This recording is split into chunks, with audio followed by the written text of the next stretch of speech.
So, ito na po yung update nung last video ko last week po about sa eligible payment ni Meta. So, last week po, nagkaroon ng gantong update yung dashboard ko.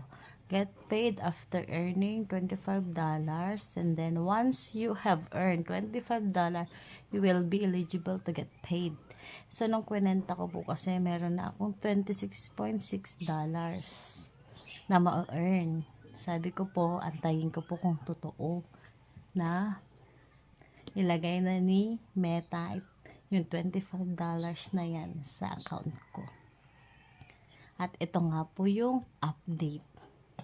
Ayan, paid na po. Paid na yung nakalagay dun sa payout ko. And then, may na-receive po ako na email today. As in today. Ayan, pumasok na po siya sa PayPal ko. $26.6 po. And then, pag-check ko po sa aking PayPal, as pumasok na po siya. Na-convert na po siya into peso. $1,431.97.